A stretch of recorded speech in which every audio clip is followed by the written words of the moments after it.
one job of any Israeli prime minister is to keep the people safe.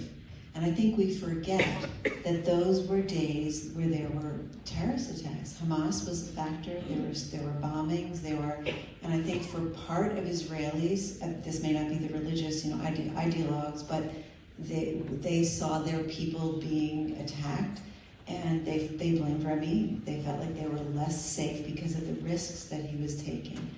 The other thing, of course, is the biblical attachment to the West Bank, to Judea and Samaria, as they would call it, and they felt like he was giving up what was their birthright, their God-given right.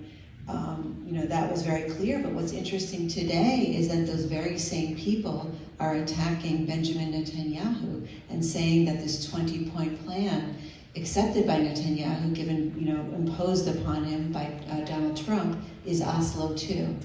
So we shouldn't lose the irony that we've come sort of around. Here we are 30 years later, and Netanyahu, who was accused by Laura Blumenfeld and many others as creating the climate of violence and inciting the violence that led to Rabin's assassination, is now under assault from the right. I mean, the number one to this moment, as a community, we're exhausted, and certainly Israelis, are beaten up pretty bad. But we can look back at Rabin and say a few important points from then which are applied to today. And one of them is that you can't ignore the Israeli-Palestinian conflict as you're looking out into the region. The other one is something that he said many times, which is there's no military solution. Ultimately, it has to be a political one. And I think a lot about what we've heard both President Trump and Benjamin Netanyahu say a lot, which is peace through strength, right? That's just something that we've heard, peace through strength, which is, of course, an echo of Ronald Reagan. I think what Rabin said is he kind of flipped it because he'd proven his strength was strength through peace. I think that is what Trump is pushing, strength through peace. The third thing, again, When you say a word or two more about what you mean by that.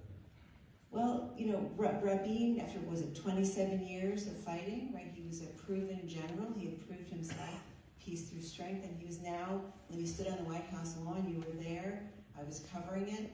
He said, enough blood, enough tears.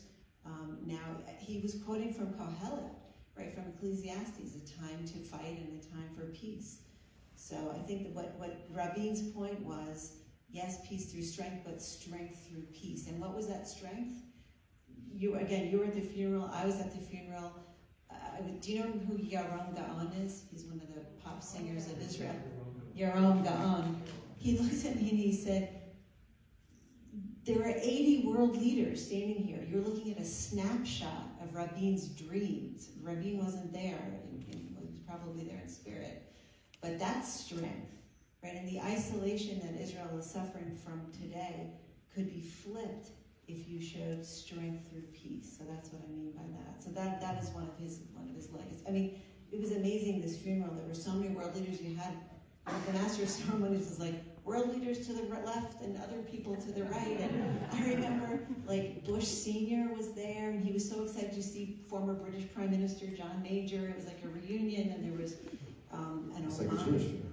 Sorry? It was like, yes. That's how you see your relatives. An Omani minister that I always dreamed of coming to Israel. He was from Oman, and he was exchanging a phone number with a member of Israeli parliament.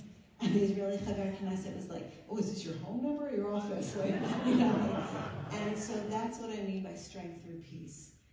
And then just a few other points that I think that are takeaways from Rabin. But Rabin was very quick to sort of leverage a major political breakthrough after a terrible spasm of violence. The first Intifada led to the Madrid, well, you could say the Madrid conference was after the Gulf War, but it certainly led to the process of Oslo.